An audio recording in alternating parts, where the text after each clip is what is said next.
It's been about 2 weeks since well, it has been 2 weeks, not about 2 weeks. It's been 2 weeks since I've been up here. And we haven't looked at Mark together for that period of 2 weeks.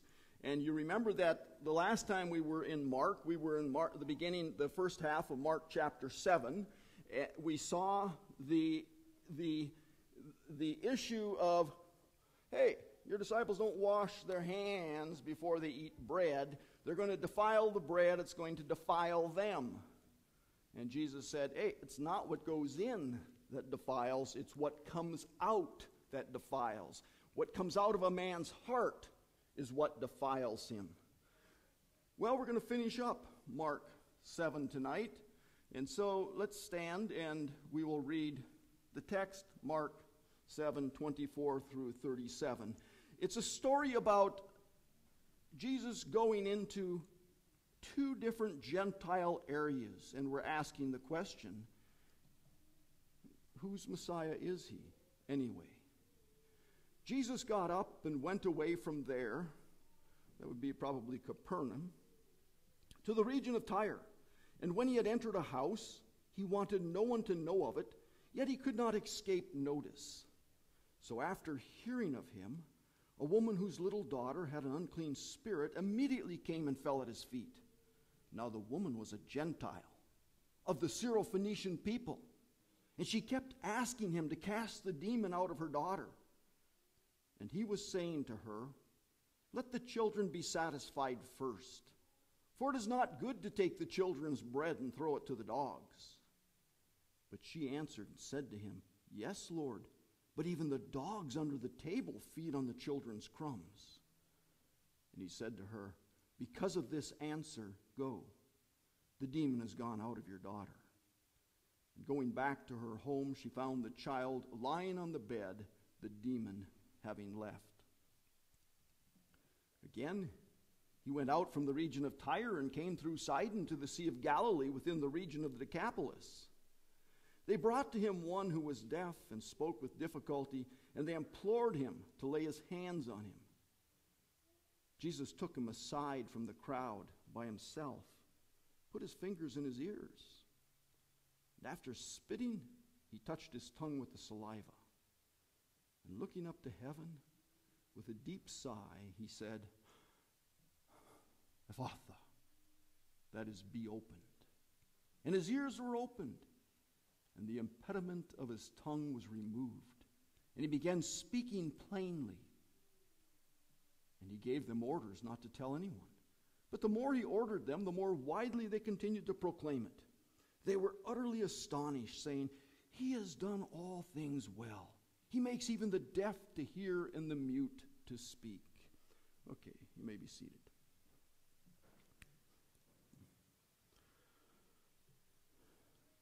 Maybe we ask God to guide us through this text. Father, open our hearts as we move into this text. And as we sang of ancient words, these two are ancient words, Lord, words that are close to 2,000 years old, telling us of our King, and help us to see him more clearly, to see you through him. We pray in our Master's name. Amen. So I'm asking, is the Master a Messiah for all people? And this is coming up because Peter has decided to tell 2 healing miracles in Gentile territories.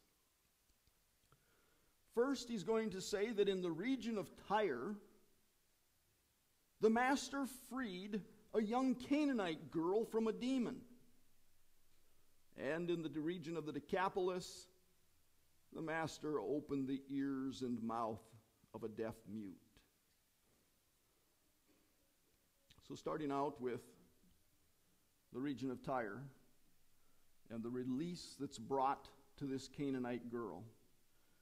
The text says, Jesus got up and went away from there to the region of Tyre. Well, you know that I can't leave that alone. Where is Tyre and who lived there? Why did the Master go to Tyre? Oh, is that one up there yet? Yeah. Oh yeah, so we're going to start then with where is Tyre and who lived there. And I'm bringing up this map. And I'll point out We're going to start Jesus at Capernaum. We're going to take him across Upper Galilee over to Tyre. And I see that Sidon is not really on my screen. Sidon is up here. This is the Sidon of Sidon up above Zarephath. So let's do the walk over, about 30 miles straight, more like 40, following the road. And so starting at Capernaum, he's traveling up through, climbing up. This is a large climb, a big climb up into Upper Galilee.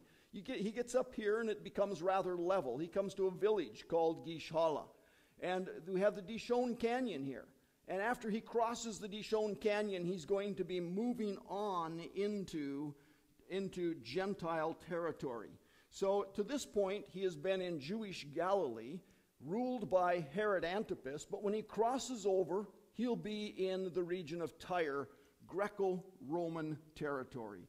Well, he continues on with his disciples, and I did ask the question, why might he be going there? I'm not going to answer it yet, but I can imagine the excitement we might have if we were going to this seaside city, and we're thinking of all of the walks on the beach and that sort of thing. All right, they arrived in the region of Tyre. Now, here I am going to show you a little different perspective on the land, and so this is one of our 3D maps from Biblical Backgrounds, and here is Tyre up here, and we left the northern shore here. And what I want to be showing you is 4 different pictures marked out by these calipers, just so you can see what Upper Galilee is like. And in the first one, we'll be looking over, we'll see Mount Hermon. But I want you to pick out the Dishon Canyon. We're going to be paying attention to the Dishon Canyon because you'll see that we're standing on Mount Marion in all of these pictures, and we're looking at the near ground. In front of us is Jewish Galilee, and just across is that hated region of Tyre. Okay, second picture, we're going to be looking up towards the Bir Adar Ridge, and the Becca Valley will be hidden behind. Third picture, we're going to be looking past Maruner Ross. Maruner Ross was one of the important sites in the 2006 battle against Hezbollah, Israel against Hezbollah. This is where, an important site in that battle. And we'll be seeing the Jebel Baruch mountain heading up the Lebanon range. Fourth picture, we'll be looking almost at nothing, it'll look like, but we'll be looking towards Sidon. But the reason we'll show that picture is we'll see the watershed here. So, all right, with that, we'll go to the pictures and looking at Mount Hermon, and this is the village of Gischala, or the Arab village of Jish today, preserving the name Gischala, a Jewish village in the Galilee that Josephus, the first century Jewish historian, talks about a lot, because he had a Jewish enemy here named John of Gischala. Look at the Dishon Canyon flowing out across the Kadesh Plain and into the Rift Valley beyond. So this is Gentile territory, the site of Kadesh, which sits on the Kadesh Plain, Roman temple probably there at this time, and there is a Roman temple there we can go see yet today. And here we are in Jewish Galilee. All right, moving on to the next picture. Now you can see, whoops, I should have had you pick up here's the Dishon Canyon yet, and notice Dishon Canyon here. So the canyon's flowing out this way, but we keep moving the Dishon Canyon to the east as we're spinning around to the west. And so I'm having you look out to the Bir Adar Ridge, the Becca Valley's hidden behind. Notice that this in First Temple times, Old Testament times, this would be Canaanite territory, and this would be Israelite territory. In Second Temple times, in Jesus' day, this is Jewish territory, and this is Greco-Roman territory. All right, moving on to our fourth picture. And in this fourth picture, is this the third picture? This is the third picture. Here we move the Dishon Canyon over here, and we're coming to the end of that Dishon Canyon. We'll soon see the watershed right here that divides between waters flowing east, waters flowing west. Here's Maroon or Ross. So this was where I was telling you during the 2006 conflict, a very important site for Hezbollah. And the big Jebel Baruch range standing at the head of the long, high Lebanon range. Okay, now moving on. And if we were walking with the Master, we would come down and we would cross over on this Baram watershed ridge. It would take us over to the other side. We would be leaving Jewish Galilee, crossing over into Gentile territory. And we have the division here, waters flowing east, waters flowing west, and then we would make our way on to Tyre. Okay, this next shot shows you kind of the whole route, and we're not seeing, I mean, you're not seeing the whole route, but you're seeing a lot of Upper Galilee. Here's that Baram Ridge right here. This is the border between Jewish Galilee and Canaanite or Greco-Roman Galilee. And so moving on up, heading like this, out to Tyre. Tyre is hidden back here behind this low hill, but this is coastal fog, and that coastal fog, Tyre is sitting right by that coastal fog, and if we look up past Beit Anat here, we'd be looking at the coastal fog right around Sidon. Okay, well, I had to do that. I just had to. Who lived there? Well, in Old Testament times, the Phoenicians lived there. They were some of those Canaanites who needed to be removed or moved out of the land. Although we have a lot of relations with Tyre and Sidon. There's friendly relations between David and Solomon and Hiram, the Phoenician king. But by Second Temple times, there's been a lot of hostilities that have built up. And so if we were to read, this is prior to Second Temple times, we're in the book of Ezekiel, we could read chapters 26, 27, and 28, and we have 3 chapters of oracle, of prophecy, speaking of the coming destruction of Tyre. And Tyre and Sidon, in Jesus' day, had become bywords for despised Gentiles. We can see that in this little speech that the Master makes. He says, "Woe to you, Jewish Chorazin! Woe to you, Jewish Bethsaida! For if the miracles had occurred in Gentile Tyre and Sidon, which occurred in you, these Gentiles would have repented long ago in sackcloth and ashes. Nevertheless, I say to you, it will be more tolerable for Tyre and Sidon in the day of judgment, for Gentile Tyre and Sidon in the day of judgment, than for you Jewish people." Those are hard words, not well received. What do you mean, Tyre and Sidon have better faith than us? But anyway, I was to tell you a little bit about who lives there, but then we must ask, why did the Master go there? If that's a situation, why did he go there? If that's a situation, well, it's a tactical retreat from the results of the Galilean ministry. His Galilean ministry had been so successful, so many people had come out to see him, that problems had arisen. Mark chapter 6, Herod Antipas said, "Who is this guy?" And people were giving him ideas. And he says, "I think he's John the Baptist, come back to life." I killed John the Baptist, and I'd sure hate to see him alive again. There were growing crowds that wanted to take Jesus and make him king. Let him throw off this Roman yoke. Let him throw off the rule of these Roman puppet rulers like Antipas and Philip. What we want is a king, a Jewish king, who rules under God. Besides, this guy can give bread. That's pretty handy. We could all take a little break, while he breaks bread for us. That was chapter 6 as well. Chapter 7, inquiries came from the Sanhedrin. Remember, the Jewish leaders had come up from Jerusalem to ask him, to see what he was teaching. And there's where the dispute was that we had 2 weeks ago as we looked at the beginning of Mark 7. Okay, another reason that he went to Tyre. He needed a little time and seclusion. Got to get out of Galilee.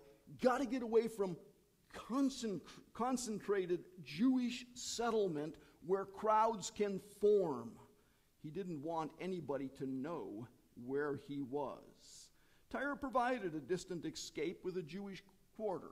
All of these Greco-Roman cities had Jewish quarters in them, and so perhaps he's going to the Jewish quarter in Tyre.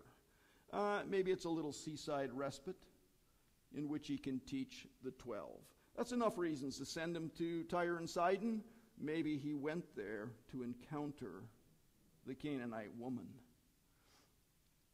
When he'd come to the house, he wanted no one to know of it, yet he could not escape notice. So after hearing of him, this Canaanite woman came. She falls at his feet. She keeps telling him about the demon that controls her daughter. We're going to look at this description. Gentile, of the Syrophoenician people. The Greek term is Hellenes, which means Hellenic is perhaps a better translation than Gentile, and yet it comes across meaning she was Greek, she was Gentile, she was pagan. Oh, that does it for me, says Peter. Won't have none of that. She's not Jewish. Should have no part of the Jewish Messiah or kingdom. In fact, in his telling of it, he says, Syrophoenician stock. You know what that means. Canaanite. In fact, Matthew doesn't cut any punches. He just says, a Canaanite woman from that region came out. We're going to turn to Matthew's account for a minute because Matthew takes this short little account and he pops it up a little bit, gives us a little bit more information. I think it's important information. So you have this Canaanite woman from that region came. She began to cry out, "Have mercy on me, son of David. My daughter is cruelly demon-possessed." Son of David? What is she saying? A Canaanite woman recognizing that this is the son of David? That's sort of a Jewish code word for Messiah, for the anointed one of God, for the one who will raise David's fallen tent, for the one who will usher in the kingdom, for the one who will subdue all nations so that they come up to Jerusalem and do obeisance to God. And yet in her mouth, we're hearing this, son of David. She must have had some Jewish neighbors. They must have said, "Well, you see, you've got a problem with your daughter. If you could only see Jesus of Nazareth. We went and saw him down at Capernaum. Man, he handled those demons like nothing."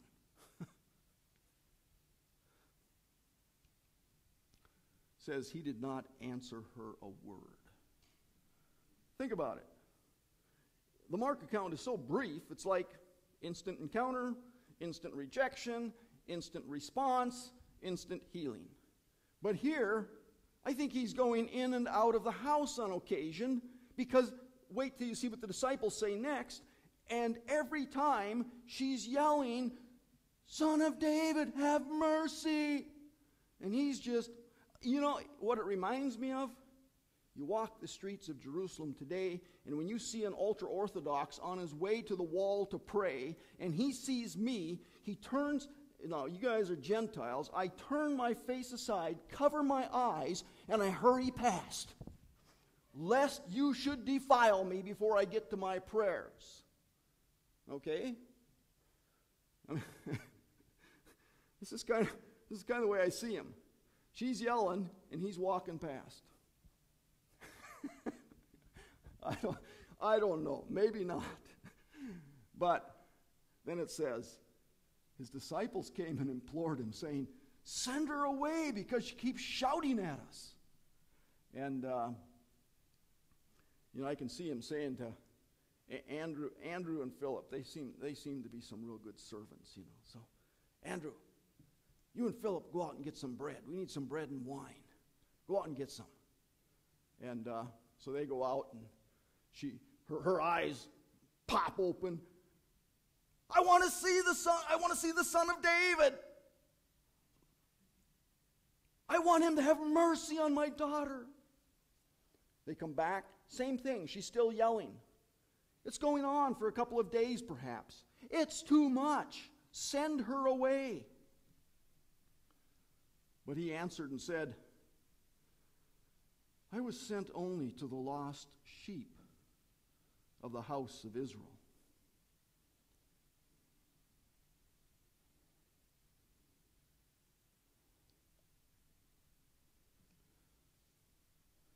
Kind of interesting. He's expressing, can you read that? He's expressing a temporarily exclusive purpose. My purpose is the lost sheep of the house of Israel. I am not here to deal with Gentiles. I mean, that makes us kind of sit back, doesn't it? What? How can this be? In fact, the lost sheep of the house of Israel are the tax collectors and the sinners. One time when he was eating, Pharisees asked his disciples, why is he eating with tax collectors and sinners? When Jesus heard it, he said, it is not those who are healthy who need a physician, but those who are sick. I did not come to call the righteous. I didn't come to call you Pharisees who have your relationship with God, and now listen, I mean, we won't go into what that means. I'm just going to set it out there. I came to call those who need to repent and form a relationship with God. That's why I'm here, and I came to call the lost sheep of Israel. When he sent his disciples out, Matthew says that he said to, Mark doesn't really tell us what he told them to say. But Matthew gives a real long statement. This is what you guys are supposed to do. And here's what you're supposed to, here's some instructions for you. Do not go in the way of the Gentiles. And do not enter any city of the Samaritans. But rather go to the lost sheep of the house of Israel. And as you go, preach, saying, the kingdom of heaven is at hand. So don't give this message to the Gentiles. Now, what does that mean? The only thing I can settle on is that there is a legitimate offering of the kingdom. The kingdom is at hand. What I need is all Israel and all individuals in Israel to repent and turn to God and accept the kingdom. But of course, Israel doesn't do that.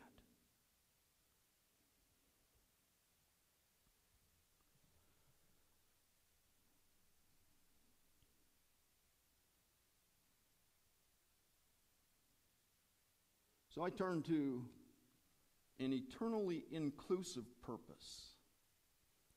And I pulled up as my key text for that Isaiah 49:6, and you could also look at 42:6, and you could see light and nations used together in 60 verse 3. I will make you a light to as God says to his servant, I will make you a light to the nations so that my salvation may reach to the ends of the earth. I probably shouldn't take time to read all of these things. I'll just try to summarize them real quickly. Simeon takes the baby in his arms in the temple, and he says, this is a light to the nations and the glory to the nation Israel. And when Peter, after the Cornelius event, he explains the whole thing, and the Jewish believers in Jerusalem end up saying, really? So God intends that The Gentiles can repent to life? And Paul pulls this verse up over and over as he's being sent out by the church at Antioch to go out and minister throughout the diaspora.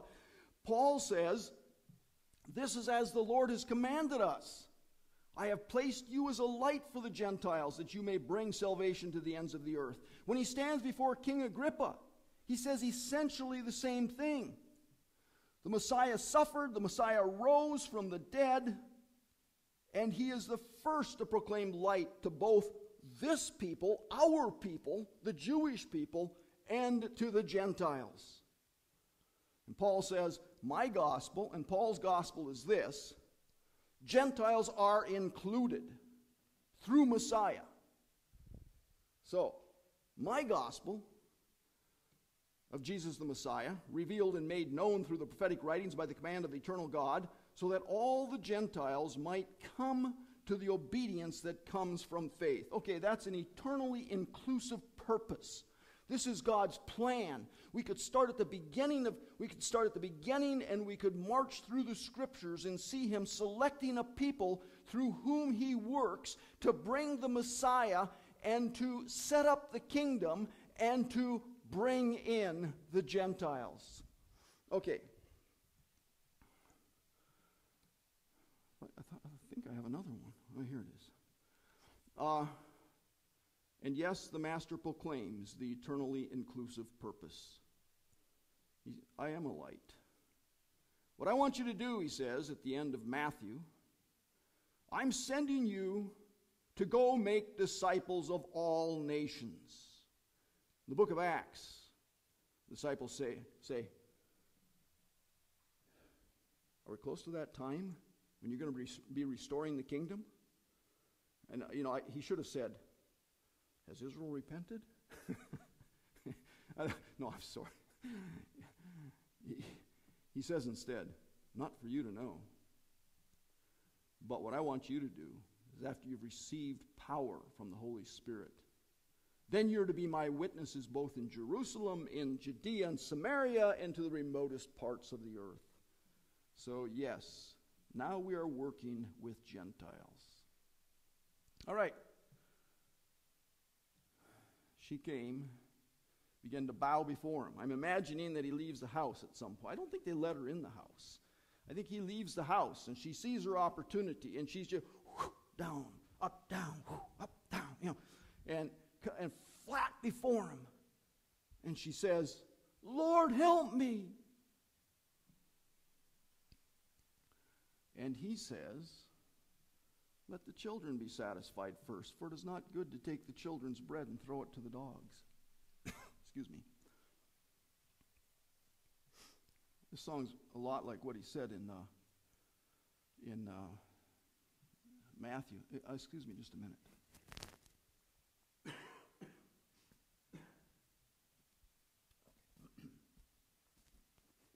It says, do not give what is holy to the dogs or throw your pearls before swine. You want to see a lot of troubled Christians, just put Jesus and the Syrophoenician woman in Google. There are a lot of suggestions. I like what C.S. Lewis says, but I don't think he goes far enough. He says, I think to myself that the shocking reply to the Syrophoenician woman, now it came out all right in the end, is to remind us Gentile Christians who forget it easily enough or flirt with anti-Semitism that the Hebrews are spiritually senior to us, that God did entrust the descendants of Abraham with the first revelation of himself. Well, that's nice, but I think it goes beyond that. He's still working with Israel. He is still going to use Israel to establish his kingdom. And the nations are still going to flow up to Jerusalem, to Israel, where the King of Israel, Jesus the Messiah, Jesus from Nazareth, will be. Thank you. I think I need that.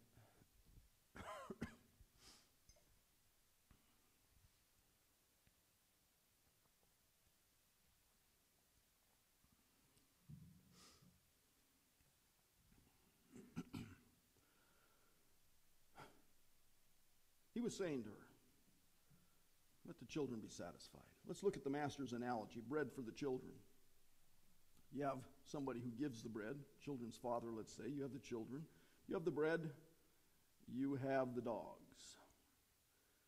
Let's say God is the one who gives the bread to the children, the Jewish people. What's the bread? Messiah, the bread that came down from heaven in his miraculous deliverances for his people. The dogs, the Gentiles. The meaning? Messiah comes primarily to bring the Jewish people into the Messianic era.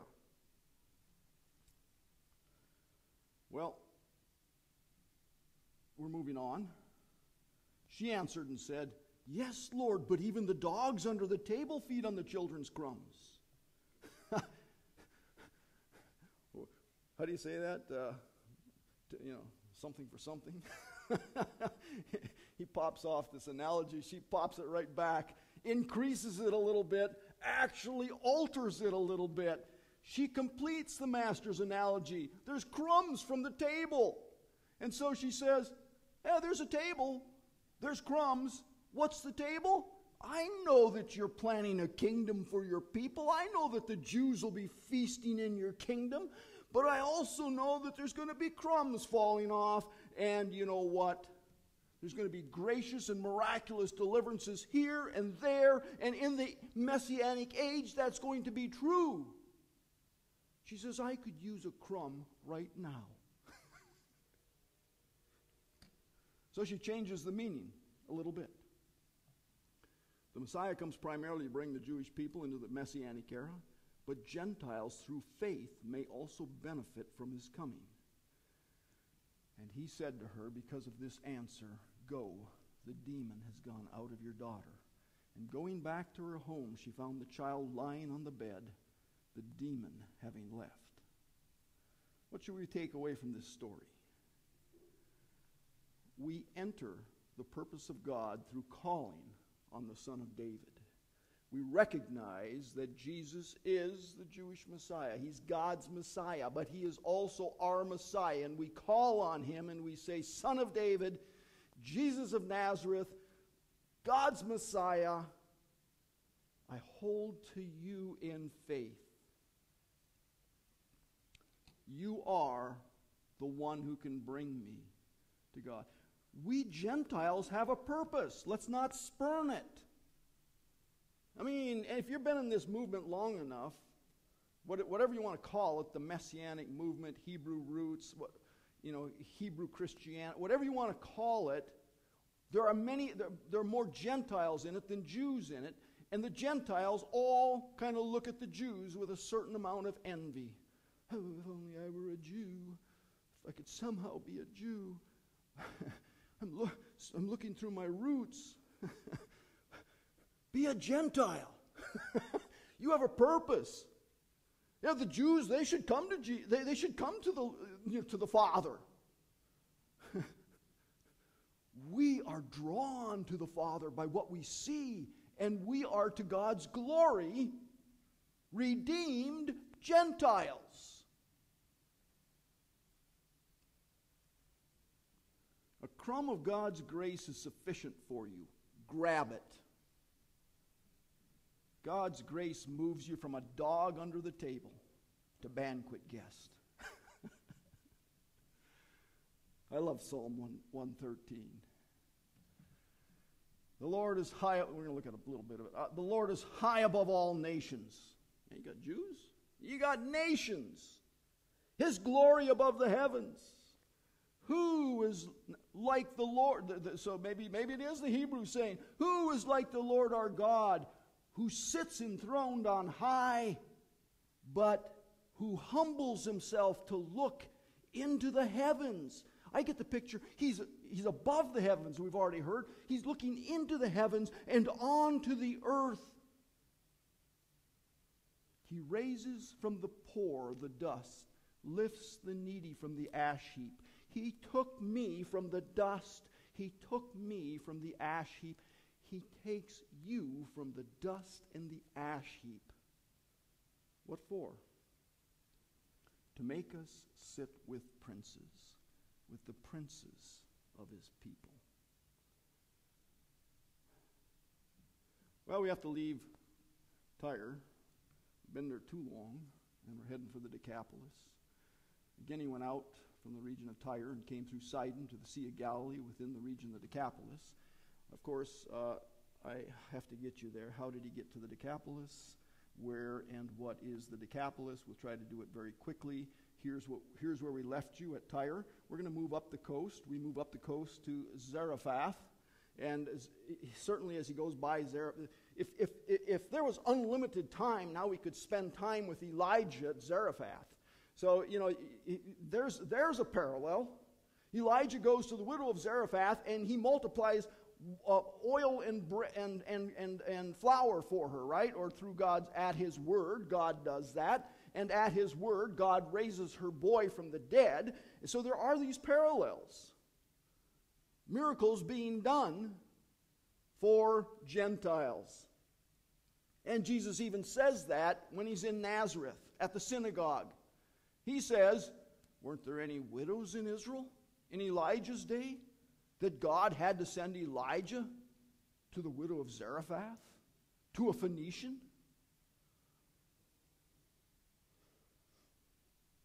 We continue into the region of Sidon. You don't see, well, you got the red line underneath Sidon there.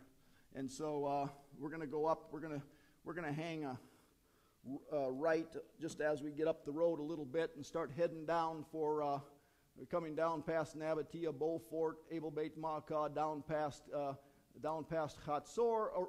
We spend just a very short time in the Galilee. We're going to move quickly out of the Galilee.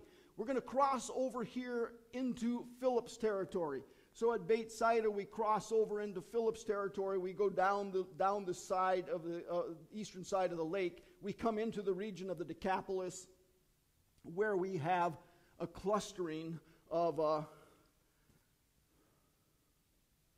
Did I say I had to push for each one?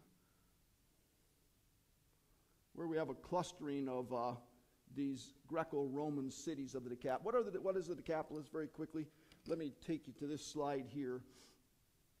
The Decapolis would be, it comes, of course, Deca, 10, Polis, city, 10 cities, and the early historians, sometimes they have trouble numbering the 10. Sometimes there's a little bit more. I've given you 10 that I have on the map here. So Damascus is the furthest north. Philadelphia the furthest south. Scythopolis the furthest to the west. And Raphana is our furthest one to the east. There's another one out here, Kanatha, which is further east still. But these cities were given their freedom and right to self-rule by the Roman general Pompey about 63 BC.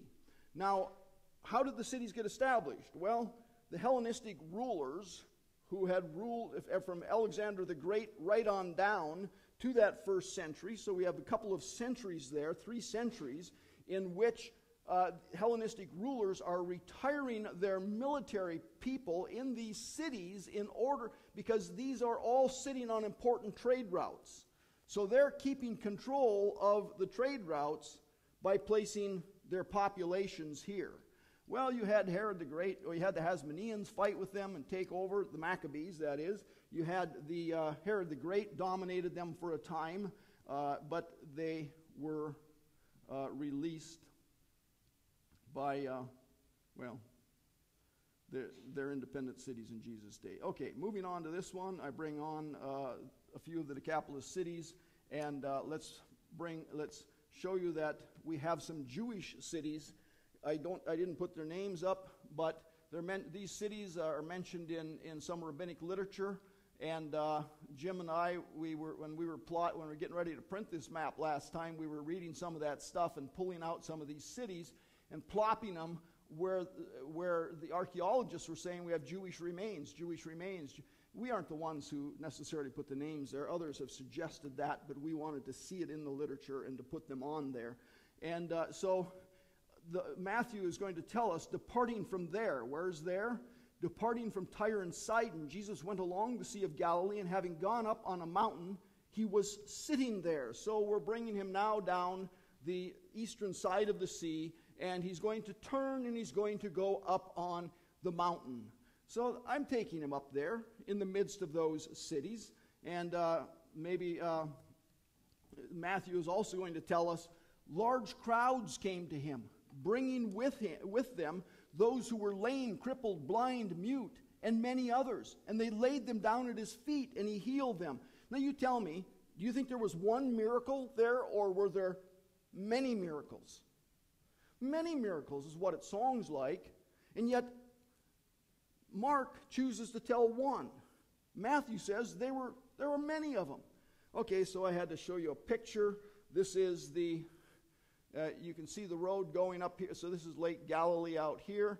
He came down along the side of the lake, turned, the road goes up here, makes its way behind the mountain here, comes out here. He's up here someplace on the mountain in Lower Golan is what I'm suggesting. And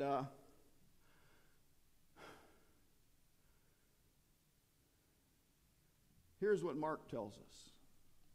Tells us about one miracle. They brought to him one who was deaf and spoke with difficulty, and they implored him to lay his hands on him. He took him aside from the crowd by himself. He put his fingers in his ears. After spitting, he touched his tongue with the saliva. Looking up to heaven with a deep sigh, he said, "Fatha," that is, be open. Why this unusual detail? I can only think of the healing of the blind man at Bethsaida, where we get such detail, the healing of the blind man at the pool of Siloam, where we get such detail. So maybe 3 miracles where we get this sort of detail. This is the way it happened. We're going to step you through it. Well, I'm going to skip this next slide. It just says back in Jesus' day, the spittle of a firstborn was thought to have medicinal properties. We're going on to this one. Mark's 2 special miracles with unusual detail. We're looking at the first right now. This deaf mute in Mark 7. 2 weeks' time, we're going to look at the blind man of Bethsaida in Mark 8. And I'm going to ask this now. These 2 miracles are not reported in Matthew, they're not reported in Luke, they're not reported in John. Only Mark, and with extra detail. Now, am I saying they're questionable? No. I'm saying Peter had a purpose for choosing them and narrating them, and Mark had a purpose for writing them down.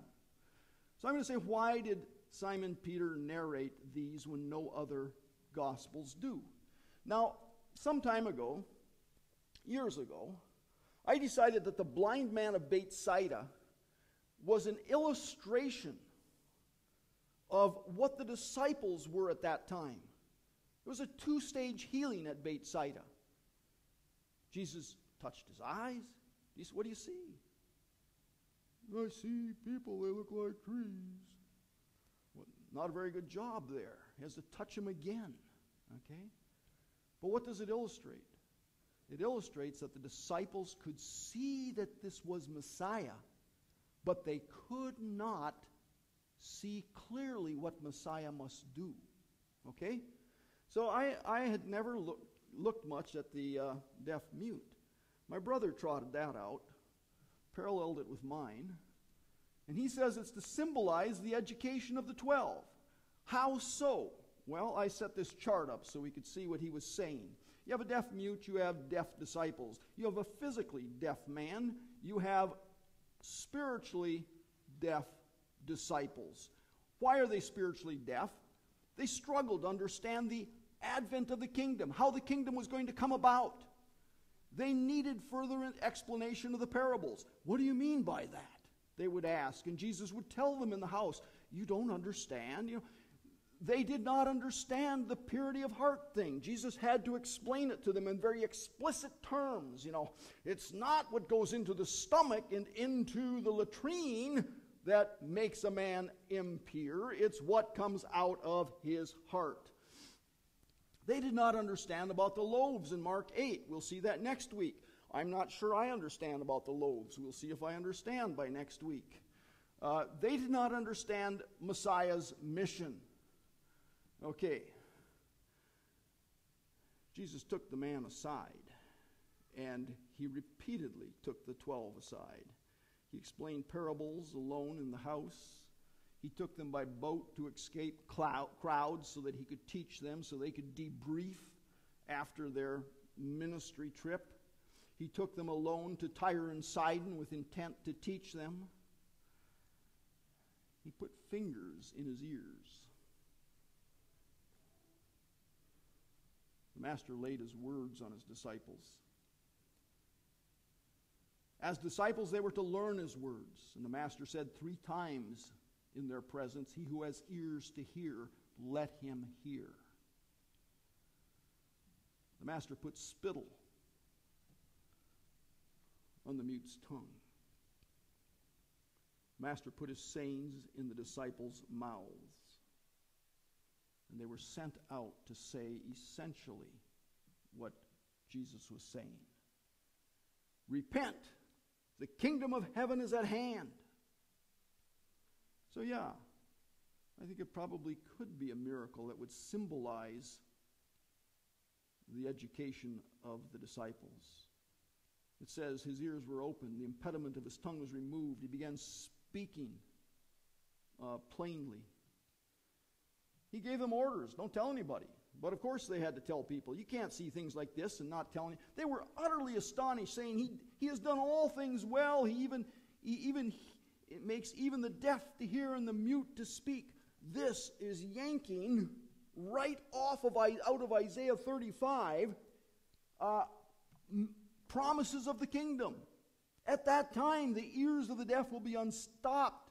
The lame will leap like a deer. The tongue of the mute will shout for joy. Matthew's account suggests that a number of Gentiles were present. So I'm suggesting it wasn't just Jews who'd come out from the Jewish villages. You had Gentiles present. So the crowd marveled as they saw the mute speaking, the crippled restored, the lame walking, the blind seeing, and they glorified the God of Israel. Why would he say they glorified the God of Israel?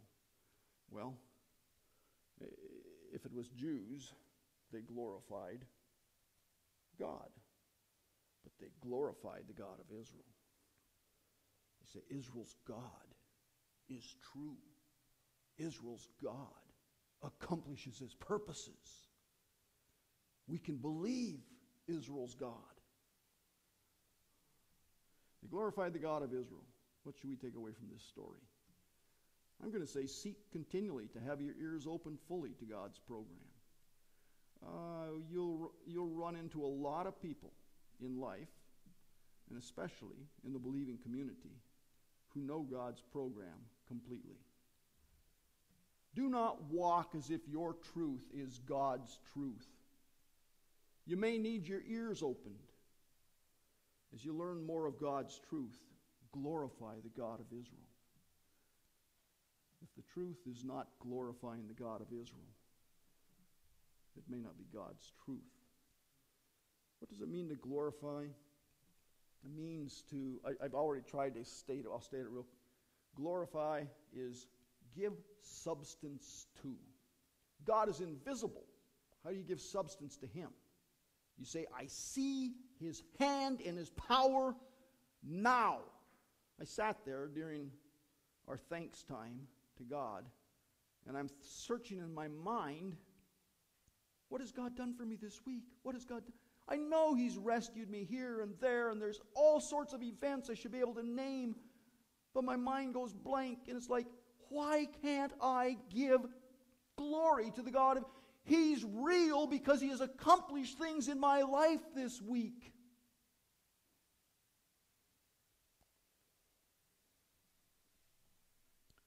As the truth is placed in your mouth, speak it to others.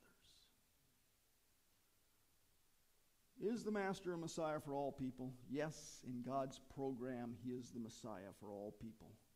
Grab a crumb of God's grace. Open your ears to learn his truth. Okay, let's close with just a word of prayer. Father, thank you for these two stories, the beauty of seeing our Master interact and present you, and seeing people grab hold of him. May we grab hold too. We ask it in his name.